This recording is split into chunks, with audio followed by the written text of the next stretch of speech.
Empowerment Show aims to equip individuals with the necessary tools, knowledge, and confidence to make informed decisions and take control of their lives. It also focuses on ensuring access to essential resources and the opportunities. Good evening and welcome to the Empowerment Show. My name is Kendall Stevenson. I'll be the host for the show. So I'm glad you guys tuned in. Again, like I said, my name is Kendall Stevenson. I got a couple of people here from the medical field with me today. Glad you guys tuned in. We always start off by saying that something that we're grateful for. Well, as everybody knows from last week, we talked about my father, and my father is not doing well. He's been put into the hospital. Um, he may be on his last leg. The man's 83 years old, and he's an old tough bird. So I like to be grateful that he'll he'll transition well. Again, so like I said, I have two doctors on. One, I have Dr. Fan. Hi, Dr. Fan. Hello. And I said two doctors, but Helen, you're not a doctor, right? So let me just slide you in. So exactly what I'm are not. I you, have Helen? to clear the record. I'm a All right. clinical research coordinator. Okay. What is a clinical research coordinator? So I work in the oncology half of our clinical trials and research department. I basically liaison between people like Dr. Fan, who are providers on a clinical trial with patients to figure out their appointment schedules, see if they're eligible for the clinical trial in the first place, and kind of follow them and shepherd them through that process of their participation that might be, years long. Hmm. So what makes a person qualified to take the clinical trials? It all depends on the trial in question. Most of them have pretty specific criteria for entry.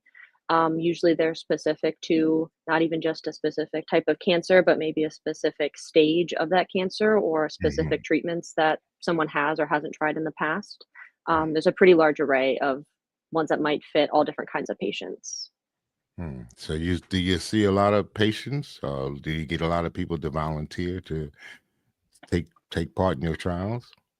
We do. It's really interesting the mix of all different trials, have different pros and cons or risks or benefits to the patients, and all patients are different and what risks they are willing to take or what benefit they might be looking for in different treatment options. So we have plenty of people that decline because they're not comfortable or they don't like the idea of trying something different. But we have a lot of people who are very eager to participate and really enjoy their experience having the potential option to get a different treatment than they would as part of their standard of care. Do you find that there are a lot of side effects with the medication that's given to them during these trials? Most studies, if it is related to a drug, there are some trials that are also based on maybe a surgical intervention, or maybe it's a drug that already exists, but they are conducting a study to see maybe something changes if they give it in a different sequence or a different combination. So maybe we already know the side effects, but they're looking to see if those change based on that. Most drugs do have some side effects, but a lot of times that's also a layer of the research question is seeing, are they the ones that we expect and already know about, or are there any new ones that we didn't? And then they'll update the drug, as follows. I'm going to get right to you, Dr. Fan. I just want Oh, to that's ask one more fine. question. It's So, fine. so you know, I used to hear one time that they would give a placebo to one patient and they would give the other patient the actual drug. Does that happen now in your clinical trials? Yeah, so that depends on which clinical trial and what the clinical trial is designed as. There's many levels of clinical trial. So there's they could call them phases. So phase one, phase two, phase three, and basically you're looking at different uh, question categories. So when you do clinical trials, you're trying to answer a question, a specific question to that will either impact patients' treatments or may lead to discovery of new drugs or may lead to discovery of important patient factors such as genetic mutations that affect treatment, right?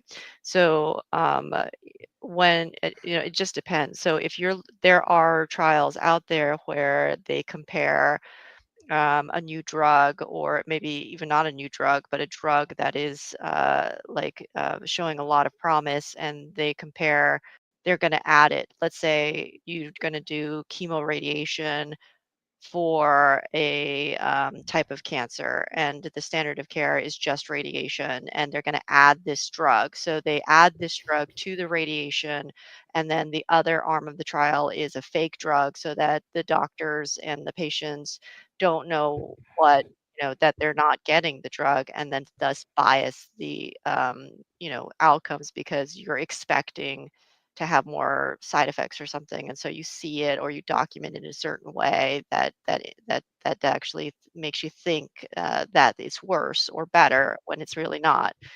And that placebo arm still exists, but it just depends on the clinical trial. There's a lot of different types of clinical trials, and the higher the phase, so phase 3 randomized controlled trials, which are the most common type that are open in places in different types of hospitals, when you're answering the final question of, is this the new standard of care that we're going to establish for patients? That's phase 3.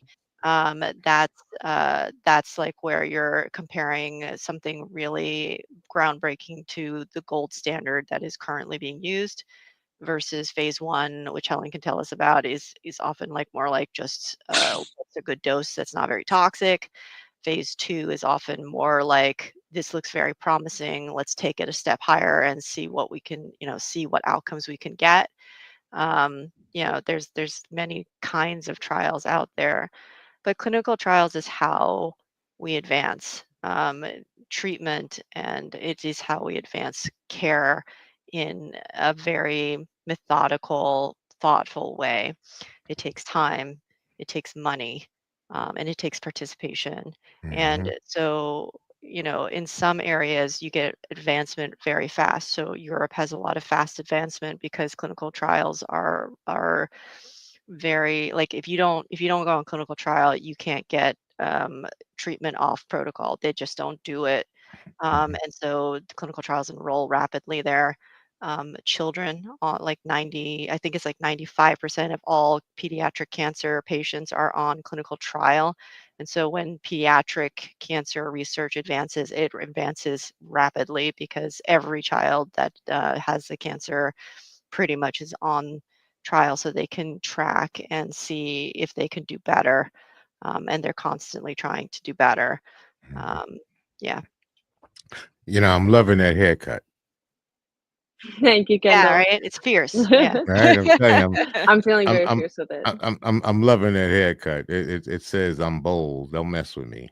That's how I I love it. feel. There you go. So with the clinical trials, I understand we were speaking at one time, and you were telling me that women hadn't been involved in clinical trials until the 70s or the late That's true. 70s or 80s. Or That's even true. the 90s, up until the 90s, right? They didn't have any clinical trials for women. Yeah, so specifically for women, this has become a political issue, but it is actually a fact that most clinical trials, if you go far back enough, were primarily created and enrolled men, and women were just excluded. Men of color were often not included. They were like a minority if they were included at all. Women of color, even worse, because women weren't included. Women of color were certainly not included, and that was just how it was. And so a lot of it's not that there weren't any trials for women. Obviously, there have been some very famous ones that are looking at things like breast cancer and like the Women's Health Initiative. But the vast majority of the bigger trials from the 70s, like you say, and even the 80s, they just enrolled primarily men, and the vast majority of data is from there. And we know that the genetics of men and men of color and women of color are actually slightly different. And so um, if you don't take that into account, you're actually not taking into account genetic variations, or just the fact that certain races or certain sexes may present with more frequent genetic mutations that make them have different kinds of treatment options. You're just ignoring it, is what you're doing, and that is detrimental to everyone. Wow. Well, you said a mouthful there. Helen, I really want to get back to Helen. I'm trying to find a little bit more about these clinical trials and when should I take one. Let me ask you a good question. How many African American men do you have involved, or do you find that they stay away from it and they're afraid of it? I don't know off the top of my head, like, our entire patient population, what the demographics are, but similar to what Dr. Fain is saying, this trend of representation, has certainly come from one direction, and I think a lot of patients have, you know, negative, beliefs about what clinical trials are today based on stuff that's happened in the past. Mm, Theoretically, we have a trial open and we want to be gathering a population that's reflective of the area we live in, the patients we have in the hospital. But that's not always the case. right. Some trials in particular will have certain, goals. Diversity and inclusion is a huge thing that they are trying to, promote. Obviously, they know it's better for the data. We're Mm, acknowledging now that we want to have that more complete picture, like Dr. Fain is saying.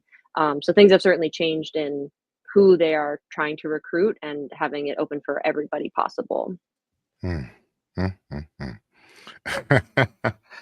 Okay, I'm sorry, but that Dr. Fan, I want to ask you, when should a person, I'm 40 years old. You think I'm old enough to go see a neurologist at that time? To A neurologist? Not a neurologist, I'm sorry. Your urologist? No, urologist, A yes. urologist? As a So, man. oh, I mean, if you have, I mean, urology is a big field. So if you have urinary symptoms, like you're having trouble emptying your bladder, or it doesn't have to be cancer screening. Urology does a lot of benign things. They're in charge of vasectomies. They're in charge of bladder health. They're in charge of your urethral issues. So, urology is a field that does both benign and cancer treatments. And so, in terms of screening for prostate cancer, the most common thing is to start screening at 55. African American men and men with strong family histories often start younger because there is a tendency to appear at a younger age in those populations. So you can like see somebody even younger if it runs in your family, because even if you have no mutation, we know that cancers that run in families, they run in families, and you can be diagnosed quite young. Um, so yeah, so you can go to urologist, or if you just have urinary problems, which can start quite young for some men, then you can see a urologist. There's and for the other things that they see a lot of are renal cancers, which are often asymptomatic. So those are a separate category. We won't talk about those. And then bladder cancer. Number one risk factor for bladder cancer is smoking. And the way Mm. it tends to manifest is blood in the urine. It might be microscopic, it might be gross, meaning like you could see it. But that's the number one presenting symptom, and they're the ones who take care of that. They're the ones who make sure it's going to be okay. Well, I think you answered my question. I wanted to know when a young man should step up to the plate and be screened for Yeah. prostate cancer. What did you say, 54? 55, 55. 55? So the recommended screening starting age is 55, but if you are African American or if you have family history, you might start younger. If you have family history, that means that, let's say your father had prostate cancer at the age of 55, you would be recommended to start at 45. It's 10 years younger than whatever the youngest age is, if that age is 55 or younger. So yeah, so if you're 57, then you start at 47. You start younger. African American men, I think it's a little bit softer. There's no like definite case, but for 40, probably not unless you're symptomatic, or like I said, if you have a family member who was diagnosed at 50, you would come at 40. But otherwise, a little bit younger, maybe than 50, maybe 50 as opposed to 55 would be very reasonable. Well, it seems that, like in my case, I didn't know much of my family history. So, what do we do for those people who don't know their family history?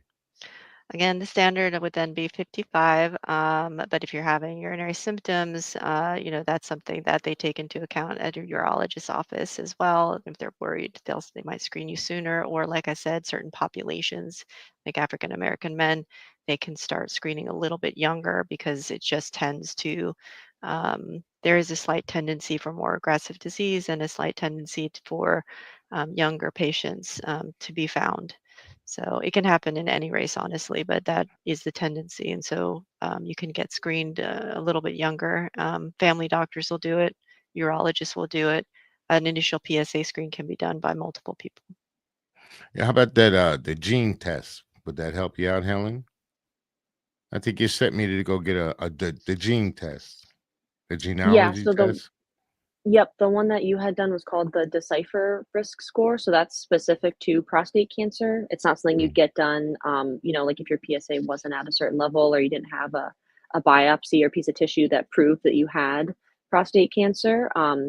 But that gives you basically a specific risk score, a number between 0 and 1 based on the genomic profile, Mhm. specifically of that person's personal tumor biology, Mm. on how aggressive or not aggressive it is, regardless of the stage of the prostate cancer.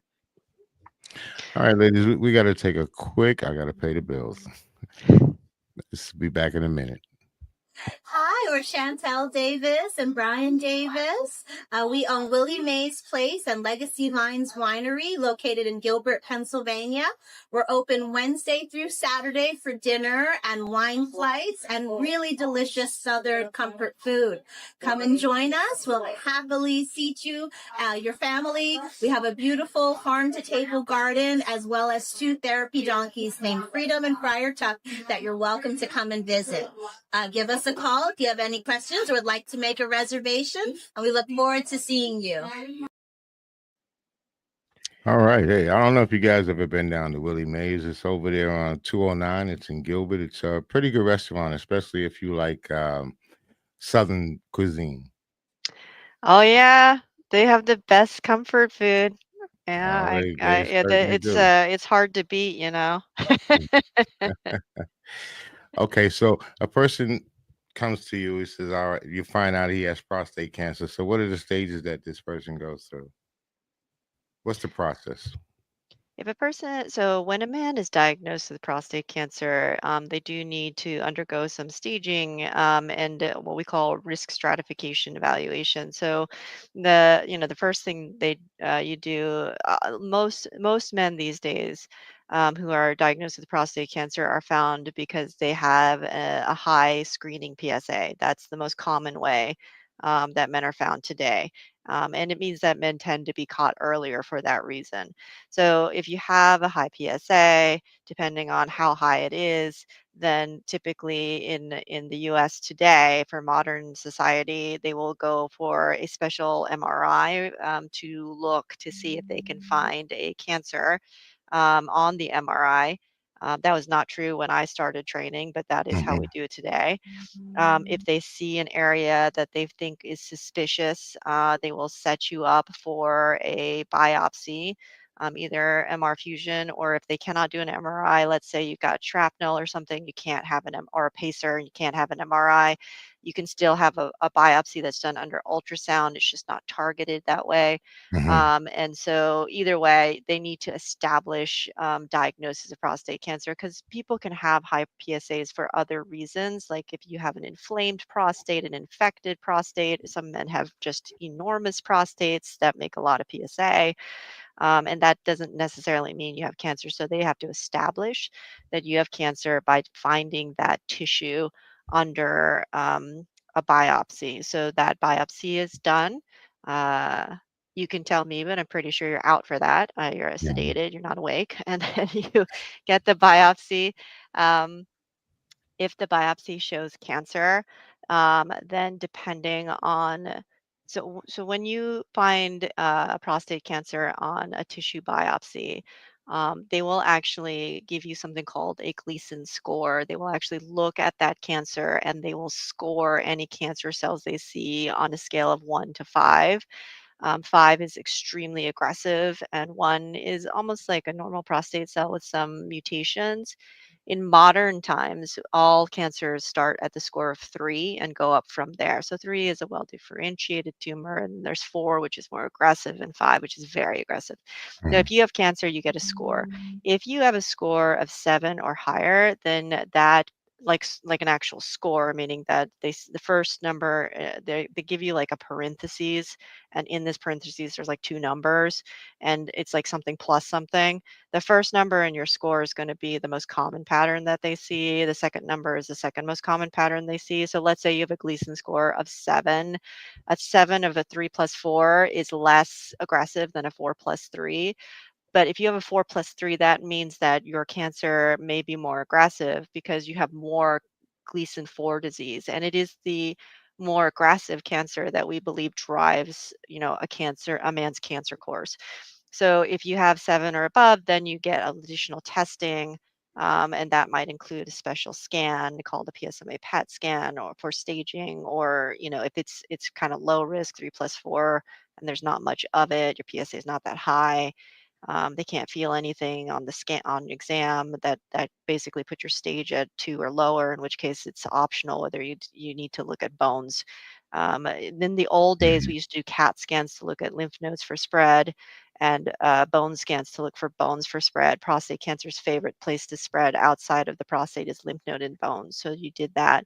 We have better tests today, the MRI and also the PSMA PET scan, which is superior to bone scans, and so that's what we typically use today, as for most of our patients, unless there's a reason they can't have it. And that's how you get your stage, and something that incorporates stage, your risk stratification. All Mhm. prostate cancer patients are stratified into low, intermediate, and high risk categories. And basically, that risk that we're talking about is the risk that the cancer, it may have spread, how aggressive it is, the risk that the cancer is not going to be cured with treatment or recur at some time, and your treatment options, and that may be to do nothing. If you're very low risk, you can go on surveillance, and that's okay.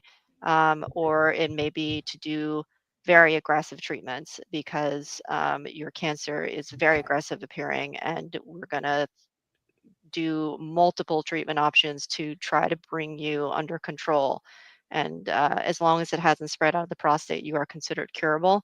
Mhm. Um, so that's when options come. Now, Helen's trial, or not her personal trial, but the trial that she runs, is actually looking at something where, in addition to what I told you about for risk stratification, they are looking at the genetics of the tumor itself. And that's what that Decipher test is really all about.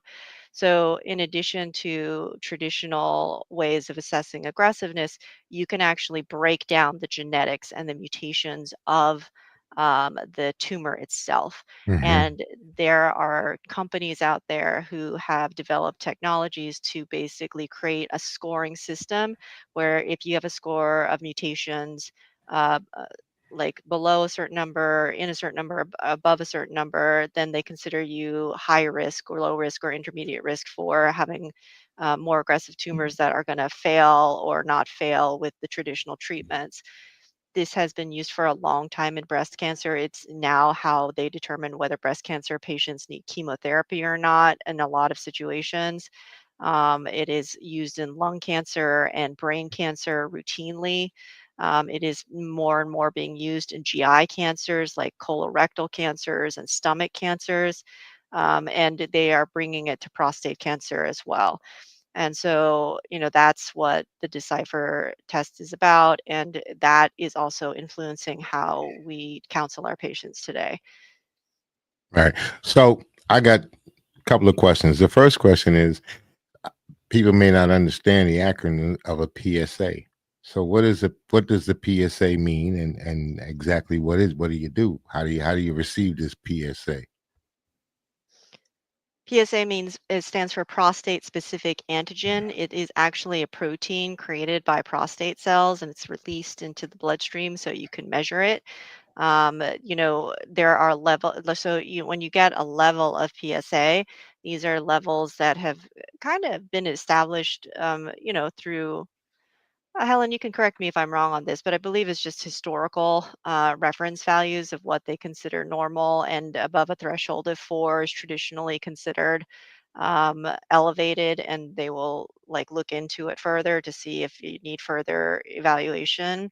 I will tell you, for like the screening for prostate cancer with the PSAs is like the level, like what is considered elevated is kind of controversial because if you have a big prostate, you might make a lot of PSA. That doesn't mean you have cancer.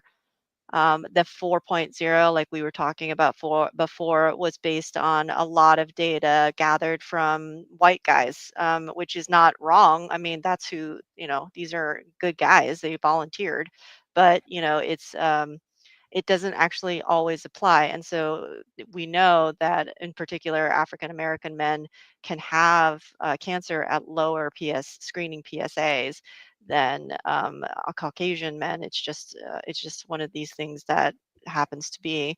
Um, uh, but regardless of our arguments of the screening, that's what it is, prostate specific antigen. And the PET scans that are done for prostate cancer are not traditional PET scans.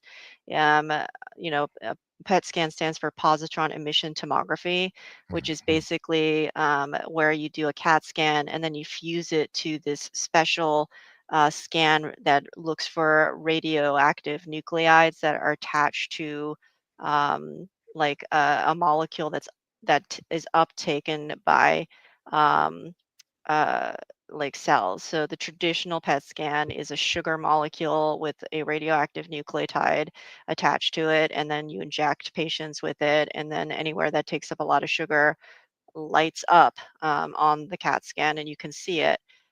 For prostate cancer, you do something called a PSMA PET scan, and that's a different targeting molecule. It's still a radioactive nucleotide, but instead of sugar, it's attached to something that hunts down PSA, Mhm. and so or PSA producing, cells, and that's why it's used for prostate cancer staging. Mhm. I think the biopsy may be the only thing that's 100% because I've taken a different test like the MRI and they came back negative. Everything was negative until I did the biopsy, and I think the biopsy was the 100% sure. So I Yeah. think that's the only way that you can truly know whether you have this type of cancer, right? Yeah. Yeah, that Mhm. is actually the most important step. Everything else is to check and make sure that it's contained and give Mhm. us an idea if you need to move on to biopsy. But you cannot be diagnosed with prostate cancer without some type of tissue. And especially if it's early, there are people who come to us who have widespread cancer everywhere, and their PSAs are in the tens of thousands. And we still get tissue, but to establish, but it's in those situations, it's probably prostate cancer. But for people, if your PSA is rising and it looks and you can't find it on MRI, that doesn't mean it's not there. It just means it's hard to find. And the biopsy is how we establish diagnosis. Okay, Helen, can you ask me how many different types of cancers are there? How many types? Of cancer, there's how many different types of cancers are there?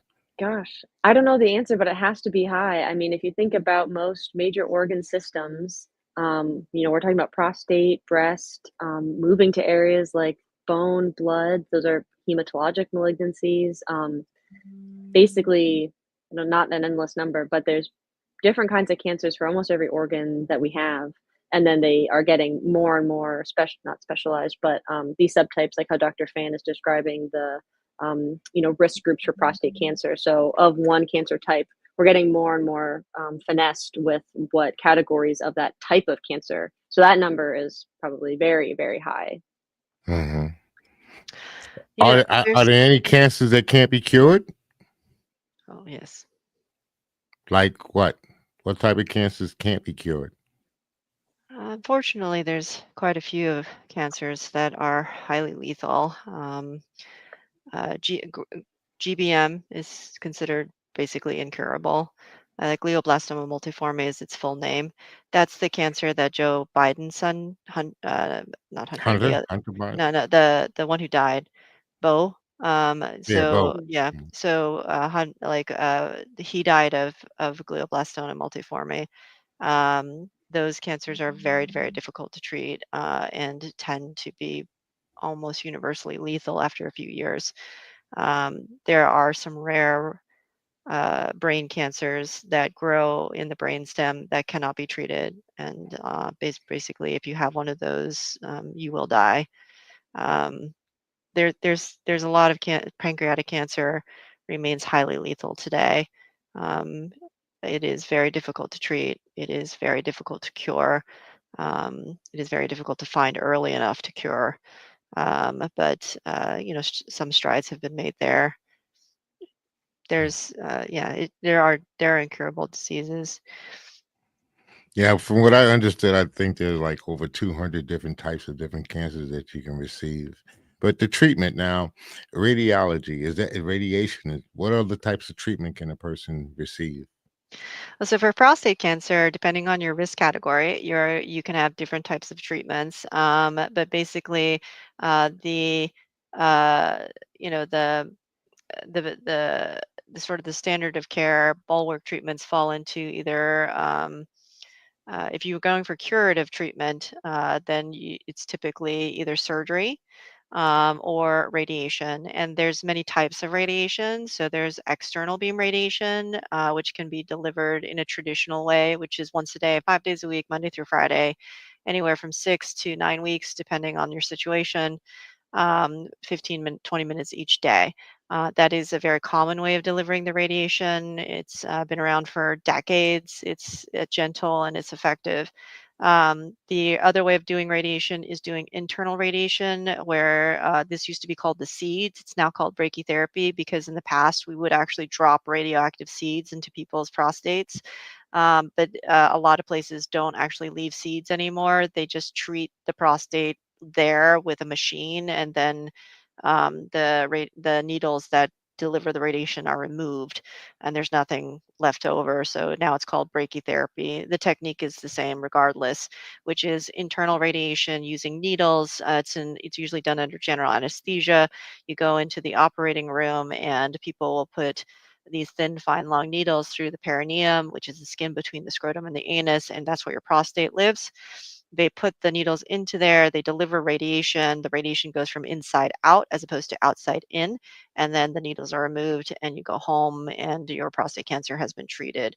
It's much shorter. It's a very high dose of radiation that's delivered at once, so there is a kind of slightly different profile and risk categories. Like you have to be up for this type of treatment. Um, you have to qualify because there are some things that will disqualify for you from this type of treatment. The advantage is that it's one, like I said, it's faster. It's a higher dose at once. But uh, I tell you this, I wouldn't qualify. no, there are guys No, who no, like no, no. You if your said prostate, needles. You said sticking needles into me. Sticking needles into Kendall's least me. favorite thing. No, no, no. yeah. So I mean, you're not awake for it, Yeah. but Okay. yeah, you can wake up with a catheter, and then it comes out. With a When you catheter. Yeah, because you have to have How a long does that catheter. stay into you? Oh, How long? they take it out as soon as you wake up. So, Ooh, that must hurt. ideally, yeah, to go home, you have to get the catheter out. Otherwise they keep you overnight. That sounds very painful. If you can't get it out, yeah. But if you like so you're screened for these procedures to reduce the risk of that happening. But that is one of the risks when you do brachytherapy. The advantage of doing inside out radiation is that the radiation doesn't have to go through normal tissues to get at the target. The prostate sits in the middle of your pelvis, so you've got to go through tissues to get to it if you go from the outside in. If you go from the inside out, then the prostate radiation just doesn't spread very far. That's the nature of brachytherapy. And so you can deliver very high doses of radiation, much higher than what you can do from the outside in, until more recently. So technology has, brachytherapy has been around for decades, but what has come onto the scene or kind of roared onto the scene as an alternative to brachytherapy is stereotactic body radiation therapy. This is also known as SABR treatments. It's not spelled SABR, but it's SBRT or SABR treatments. And that is where you're kind of doing the same thing. With modern technology, you are now able to do basically high dose radiation to the prostate. And instead of doing like 6 weeks or 9 weeks of radiation, you do all the radiation in 5 treatments. Mm, And it's from the outside in. So you do have to have special devices for this, like something called a space or gel that separates the prostate. You have to have markers in your prostate for targeting. It's very like target oriented because it is an extremely high dose of radiation being delivered from the outside in, which can be dangerous if you are not careful. Um, but this treatment has been shown to be at least equivalent to like 6 weeks of radiation at 5 years for lower risk patients. You have to qualify for this just like you have to qualify for the needles if your prostate's too big, if you have a lot of problems with urination, if your cancer needs pelvic radiation to include lymph nodes, then you do not qualify very well for this type of treatment. It is mm, mostly for people with smaller prostates who are interested in shorter course treatments, who are okay with like really kind of acute side effects that might last with them for a little bit, mm. um, but do get better over time. Yeah, but Um, I think it's because we live in a microwave age. They want to come in, they want to get done quick, and they want to get out. I had a couple of yeah, buddies of yeah, mine. They had and taken the what do you call it, cyber knife? I think that's what you call it because they CyberKnife went. is yeah, so CyberKnife and SBRT are the same. CyberKnife is a brand name using a specific machine to do SBRT. So they are the same technique. So we do Saber radiation with a brand name machine called the Ethos machine is our favorite machine to use for this, which will do like basically live targeting for each treatment because it's only 5. So they do like live checking of target. If it's off, they can actually redo the plan there before they deliver the radiation. And for like these very high dose treatments, it's our favorite machine to use for this treatment. They have an alternative treatment machine that doesn't have live targeting but has like super targeting because they use it for SBRT of like spinal cord tumors. Mhm. So it's also an excellent machine to use for this. Yeah, so there's different types of radiation. You will also hear about other types of treatment. There's always something cooking for prostate cancer. So in the past, it was HIFU, cryo, and now there's got some kind of laser, which I forget their brand name for, but there's always something on up and coming for prostate cancer. HIFU and cryo are not used upfront typically for standard of care treatment of prostate cancer. They talk a lot about it. It does have its role. They usually are used more for salvage because these treatments are associated with poor control. They don't have as high cure rates, and Mm, they have their own toxicity. So if you're going to do it, then I don't see an advantage to doing the inferior treatment if you're going to do it. But they definitely have a role for salvage. And there's like a new laser out there now for ablation for prostate cancer. It looks pretty promising, so hopefully mhm. it'll have a better outcome than what some of these others have had in the past. But yeah, you always hear about alternatives, and they exist, but they are not standard of care for a reason. I heard you say the word chrono. Is that what do they freeze the cancer or Yeah, something? Or cryotherapy. yeah, So cryotherapy. yeah, so cryotherapy was very in vogue when I was in training, and people were doing a lot of it. But it turned out that cryotherapy has inferior control, like cancer control. And when they started it, there were all these problems with it. But yes, you basically freeze the prostate. And when they first started, they were freezing the entire prostate, which would then basically ice over your urethra, and people were like 100% incontinent. There were problems with it. So then they started doing, so to overcome that, they would do something called urethra warming, which they still do today. And basically, they keep the urethra warm and then they create ice balls around it. But if you try to treat the entire prostate with to become like an ice ball, and you just kind of keep the urethra warm, you cannot control ice crystals very well, and so you do end up with like this rim of frostbite, I guess, around the prostate. I mean, I'm not a cryo person, so I don't know all the details. And I got to tell you, good cryo for salvage is some of the best out there. But in terms of like trying to treat the entire prostate, it was not particular. Like some people are still doing it today. In modern hands, doing modern techniques, I think there's a lot less toxicity and it's considered an option, but it is not a standard of care option for first line treatment for like on like guidelines, and that is because it is an inferior treatment compared to radiation or surgery um, for that type of thing. So Well, I'm glad I did it the way I did it. yeah. If it was the old fashioned way, it was okay with me to take my treatments every day, to come down to say hey, and I felt much better with that, mentally and physically.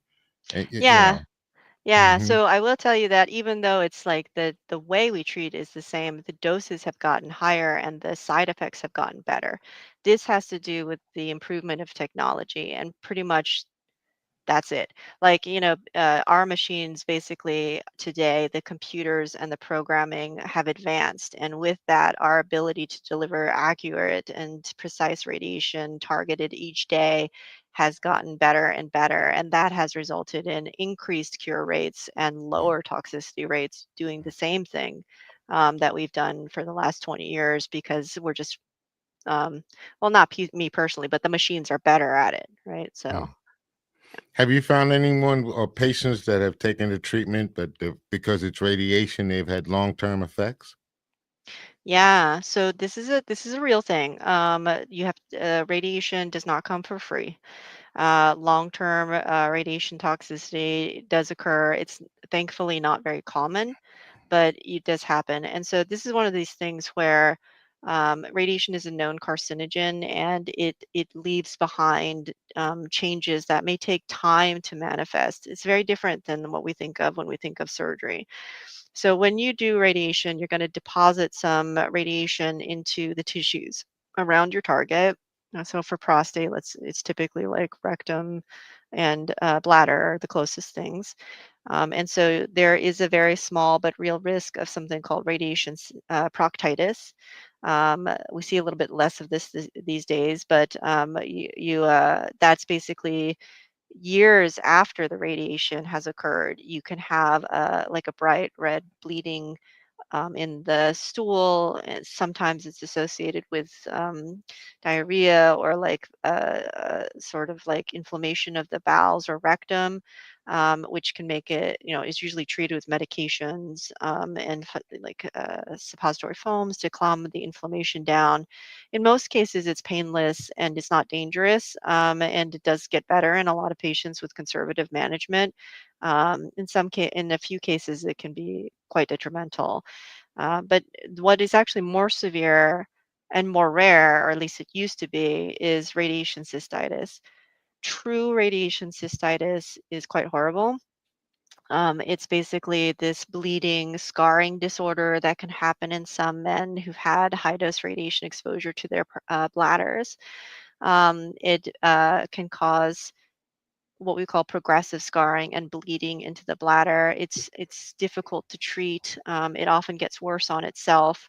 Eventually, it can lead to a scarred bladder that no longer works, but does cause pain and bleeding. And that's treated with things like hyperbaric oxygen, conservative management by urology. Like, they do cauterization for the bleeding. But radiation cystitis also often happens years after your exposure and it's a bad outcome.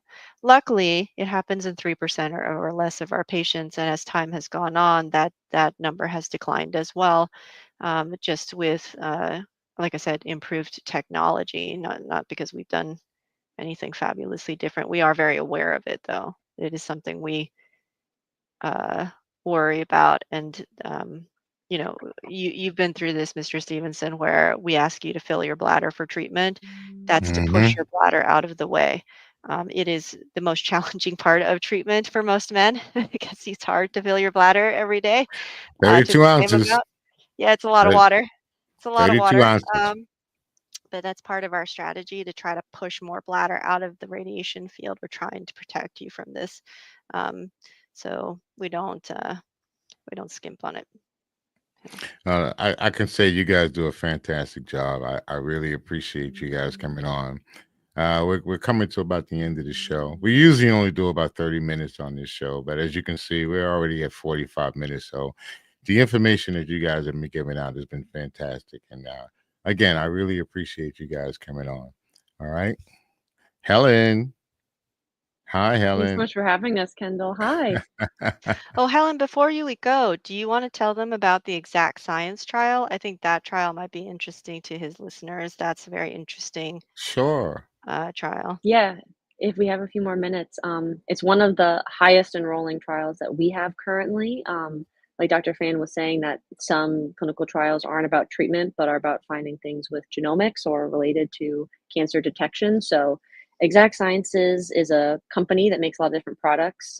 Most people are familiar with the Cologuard test. So, that Mm, instead of getting, again, if you meet certain criteria like risk factors and your age, for some people, they can submit a stool sample to this company, and they have discovered through other research a set of gene panels that basically can indicate that there's colon cancer earlier, as opposed to getting a colonoscopy and having the invasive procedure. So, a lot of people are familiar with that as another option, but what they would like to do is make more screening detection methods like that for other cancers that we only have invasive methods, or maybe are catching it later through screening than we would hope to. So right now we mm. have a trial open that essentially all we ask of patients who have a new diagnosis is to let us take a look at a piece of their tissue from the biopsy that they use. So it might be the one like for prostate, um, to initially see what type of cancer you have and confirm it, and pair that with a blood sample to see what biomarkers might be present between those two samples. So, a biomarker could be something like a fragment of DNA, it could be a protein that's expressed, a number of like biological molecules that might be an indicator that the cancer is there prior to having any treatment. Okay. That sounds excellent. Sounds like we're on a winning team here. Just want to ask another That's question right. about the prostate cancer and pretty much cancer in general. When in early detection, what do we consider early detection? Let's talk about not just the prostate. How about the colon cancer or the mammograms for women or the different type of testing? How early should we be tested? So the screening age, and you can correct me if I'm wrong, Helen, but the screening age for so colonoscopy screening age is now fallen to 45, and that is because the rate of colorectal cancer has gone up over the years, and it is coming younger and younger, like every year. So it used to be 50, now it's 45 you start. And uh, the ideal is to do a colonoscopy. Everybody hates the colonoscopy, but it's also honestly like um, it's like the the only test where you get um, potential treatment and screening at the same time. Because if they see a polyp, they will remove it. And so that polyp never has the chance to become cancer. If it's got cancer potential, it's gone. So, that's the trade-off you get. You don't have to you don't have to go for a prostate biopsy. It's done. You don't have to go for a breast biopsy. It has been done. So if you look at it that way, it's more efficient. But yeah, the Cologuard test is a good option for patients who maybe it's not so easy to do a colonoscopy because of their, they don't have time for it. They don't have like access to it. They're on blood thinners or something. It's a huge deal. Then that's a good test, and your family doctor can guide you and use that as a starting screening test. But the age is 45. For mammograms, the age has also fallen. So starting mammograms can start as early as 40 now. Um, and that again, because we are seeing women with younger women with breast cancer than what we used to. There's a growing cohort of women who are younger who are presenting with breast cancer. This is not a good trend, but it is something we're seeing. So starting your mammograms. Mammograms are not painful. They are very uncomfortable. But they are, they take about maybe 30, 40 minutes at Mm. most. If everything goes well, you can get them like, once a year. And let me tell you, if you catch a breast cancer early, you have lots of options. If you catch a breast cancer late, you are going to go through a lot of treatment because you need it. And that is not great for you. It is not something we want for you. So, yes, the mammograms are not fun. Yes, the mammograms, they're kind of inconvenient. But if you catch your cancer early, your cure rates are high, your options are many. You could potentially get away with not doing all arms of treatment, but you catch cancer late, it's spread, it's aggressive. They're gonna throw the kitchen sink at you. You're gonna be offered everything. You might have, you really should consider it. And they got like lots of drugs, lots of surgery, radiation, more drugs, all in hopes to protect you. But if you catch it early, maybe some of those things can be tapered off a little bit depending on how old you are. If you're young, you're pretty much going to get everything. But if you're older, you have options. And even if you're young, you have options. It's better. It's better to be caught early. All right. So early detection is the key. Yes, you will do. It'll be better for you. Right. Right. All right, ladies. Again, thank you very much for coming on. I do really appreciate it. I think you had another doctor that was going to come on. The name was Stone. Smith, Dr. Smith. William Smith. He actually is the head investigator at our hospital for the prostate cancer, and he leads a couple of brain tumor clinical trials. He was really looking forward to this actually, but um, he had some family things come up, and so he couldn't come today. Well, don't worry But about it. You know yeah, what you can do, ladies? You can bring him on next time. yeah, How about That's right. that? All right, you can bring them on next time, and this way this way you'll have two guys, two girls, and we can chop it up, as they yeah. say. All right, ladies. It's time for me to go. So I got to say goodbye, and thank you Thank very you. much for coming on, and thank you guys for tuning into the Empowerment Network. My name is Kendall Stevenson. This is the Empowerment Show. And we had a really good time. We got an opportunity to learn a little bit more about cancer, and I think it went somewhere. I think we got something out of it. All right, Kendall Stevenson saying peace as usual. Time to sign off.